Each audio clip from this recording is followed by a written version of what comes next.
Hello everyone, ఎలా ఉన్నారు? నేను మీ అర్చన. వెల్కమ్ టు మై ఛానల్ మన కిచెన్ అర్చుస్ రెసిపీస్కి. కొత్త వంటల కోసం అలాగే ట్రెడిషనల్ వంటల కోసం మన ఛానల్ని సబ్స్క్రైబ్ చేసుకోండి. పక్కనే ఉన్న బెల్ ఐకాన్ని క్లిక్ చేసుకోండి. మొక్కజొన్న కంకులని ఒకే విధంగా రోస్ట్ చేసుకుంటే బోర్ కొడుతుంది కదా. ఇక్కడ నేను 2-3 వెరైటీస్ చెప్పాను. చూడటానికే కాదు, తినడానికి కూడా చాలా టేస్టీగా ఉంటుంది. వేడిగా తీసుకుంటే ఆహా చాలా బాగుంటుంది. మరి ఈ మొక్కజొన్న కంకులు 3 విధాలుగా ఎలా చేయాలో చూసేద్దామా? అయితే లెట్స్ గో.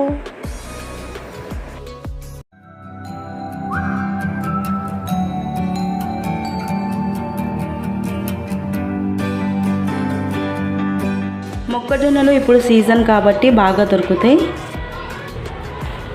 మొక్కజొన్న కంకికి ఇది పూర్తిగా తీసేయకండి. ఒకవేళ డైరెక్ట్ ఇలా రోస్ట్ చేసుకోవాలంటే పట్టుకోవడానికి వీలుగా ఉంటుంది. అలాగే మసాలా ఏమైనా అప్లై చేస్తే ఇది కవర్ చేయడానికి వీలుగా ఉంటుంది. సో ఇది మొత్తం తీయకుండా ఇలాగే ఉంచి పెట్టుకోండి. మీకు ఎన్ని మొక్కజొన్న కంకులు కావాలంటే అన్ని తీసి పెట్టుకోండి. అండ్ మిగతా ప్రాసెస్ ఏందో చూద్దాం. ఇప్పుడు మసాలా ప్రిపరేషన్ చేద్దాం. నేను 6 పచ్చిమిర్చి అయితే తీసుకున్నాను. మీరు కారం ఎంత తినాలైతే అంత తీసుకోండి. అలాగే పుదీనా తీసుకున్నాను. పచ్చిమిర్చిని వేసుకుందాం. అలాగే ఎల్లిపాయలు కూడా వేసుకుందాం. పుదీనా వేసుకుందాం. నేను నల్ల ఉప్పు వేసుకుంటున్నాను. మీరు కావాలంటే నార్మల్ సాల్ట్ కూడా వేసుకోవచ్చు. ఇలా వేసుకొని మిక్సీకి పట్టించి పేస్ట్ లాగా చేసుకుందాం. ఈ విధంగా మిక్సీకి పట్టించుకోవాలి. గిన్నెలోకి ట్రాన్స్ఫర్ చేసుకుంటున్నాను.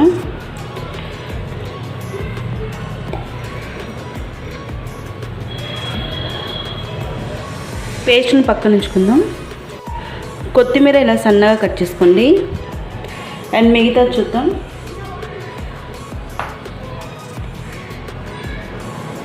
చాట్ మసాలా 1/2 టీ స్పూన్ వేసుకుంటున్నాను. చిల్లీ ఫ్లేక్స్, మీకు చిల్లీ ఫ్లేక్స్ లేనట్టయితే కారం కూడా వేసుకోవచ్చు. ఒకసారి మిక్స్ చేసుకుందాం. చాట్ మసాలాలో ఉప్పు ఉంటుంది.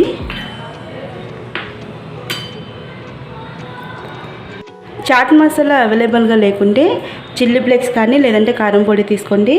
అలాగే జీలకర్ర పౌడర్ తీసుకుంటే సరిపోతుంది.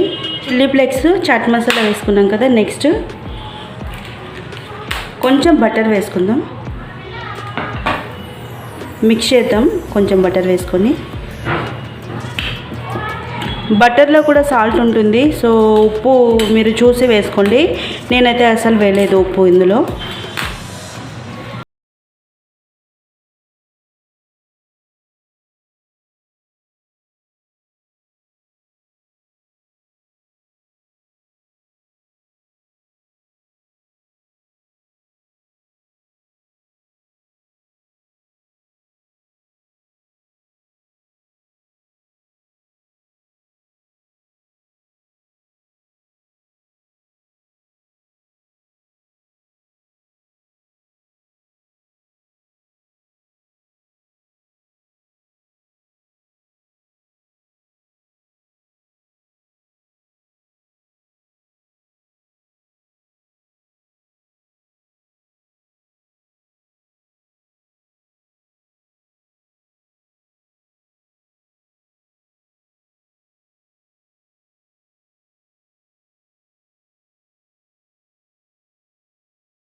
ఇప్పుడు నెక్స్ట్ ప్రాసెస్, గ్యాస్ ఆన్ చేసి ఇలాంటి గ్రిల్ ఉంటే గ్రిల్ పని చేయండి, లేదంటే డైరెక్ట్ అయినా కాల్చుకోవచ్చు.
ఆ మొబైల్తో అలా చేయి పట్టుకున్నారు కదా, అదే చేతితో నా వేలుతో జస్ట్ ఇలా నొక్కండి, ఫ్రీగానే, జస్ట్ ఖర్చు ఏం కాదు.